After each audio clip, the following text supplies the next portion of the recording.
GT Holidays, South India's #1 travel brand. You know you are special when you're with GT Holidays.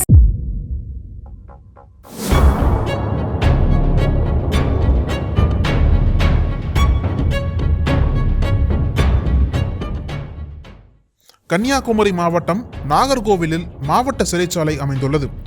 இதில் விசாரணை கைதிகள், தண்டனை கைதிகள் என 100க்கும் மேற்பட்ட கைதிகள் அடைக்கப்பட்டுள்ளனர். இதனிடையே இந்த சிறைச்சாலையில் உள்ள சில முக்கிய கைதிகளின் அறைகள் தீவிர கண்காணிப்பின் கீழ் உள்ளது. இந்த நிலையில் சிறையில் அடைக்கப்பட்டிருக்கும் கைதிகளில் சிலர் செல்போன்களை பயன்படுத்துவதாக சிறைத்துறையினருக்கு ரகசிய தகவல் கிடைத்தது. சிறைத்துறை கண்காணிப்பாளர் சம்பத் தலைமையிலான உயர் போலீஸ் அதிகாரிகள் கைதிகள் அடைக்கப்பட்டுள்ள ஒவ்வொரு அறையிலும் திடீர் சோதனையில் ஈடுபட்டனர். அவர்கள் வைத்திருக்கும் உடைமைகள், கழிவறைகள் என அனைத்தையும் முழுமையாக சோதனை செய்தனர். அப்போது போலீசார் ரைடில் இறங்கிய பிளாக்கில் தூத்துக்குடி மாவட்டம் ராஜமாணிக்கபுரம் பகுதியைச் சேர்ந்த 23 வயதான முத்துராஜ் என்ற கைதி அடைக்கப்பட்டிருந்தார். சந்தேகத்தின் பேரில் அவரது அறையில் சோதனை மேற்கொண்ட போது செல்போன் மறைத்து வைக்கப்பட்டிருந்தது கண்டுபிடிக்கப்பட்டது.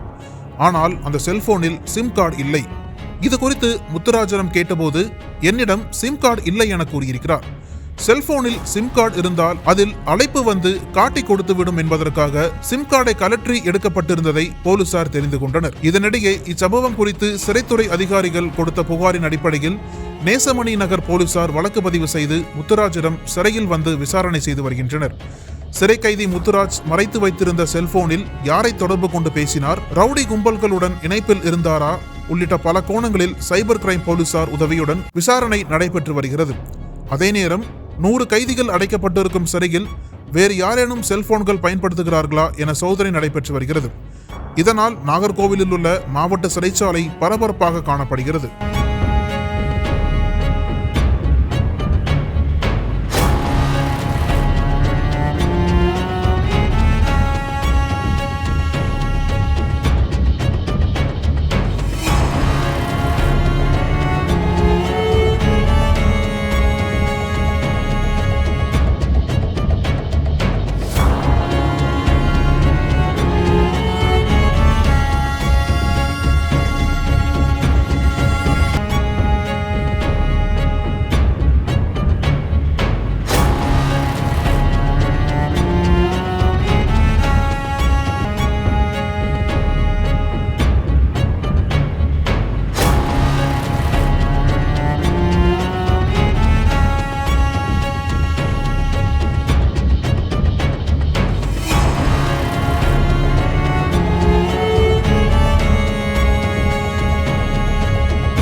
அனல் பறக்கும் செய்திகளை அப்டேட் செய்து கொள்ள நக்கீரன் களத்தை இப்பவே சப்ஸ்கிரைப் பண்ணுங்க.